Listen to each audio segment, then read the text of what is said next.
ভাই বোনেরা, তোমরা সবাই কেমন আছো? আশা করি আল্লাহর রহমতে ভালো আছো। আমিও তোমাদের দোয়ায় ভালো আছি। আজকে তোমাদের সাথে আমার কোনো ভিডিও শেয়ার করা হয় নাই। আমি দুপুরে রান্না করতেছি। এই দুপুরে রান্নার প্রিপারেশন নিয়ে আজকে বসে গেলাম। এই যে তোমরা তো দেখতেই পাচ্ছ কি কি প্রিপারেশন হয়েছে। আল্লাহ তাআলা বলেছেন, তোমরা আমার বান্দাকে খবর দাও যে আমি মহা দয়ালু, মহা ক্ষমাশীল। হযরত মুহাম্মদ সাল্লাল্লাহু আলাইহি সাল্লাম থেকে বর্ণিত আছে যে ব্যক্তি গুনাহ করে আল্লাহর কাছে সাথে সাথে আবার ক্ষমা প্রার্থনা করে, মহান আল্লাহ তাআলা রব্বুল আলামিন তাকে ক্ষমা করে দেন। জান্নাতে সেসব ব্যক্তি আগে প্রবেশ করতে পারবে যেসব ব্যক্তি সুখে দুঃখে সবসময় আল্লাহর প্রশংসায় নিয়োজিত ছিল।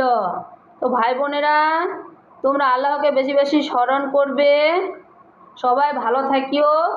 এই যে আমার এসব রান্নার প্রিপারেশন আজকে চলতেছে, তো সবাই ভালো থাকবে। আসসালামু আলাইকুম।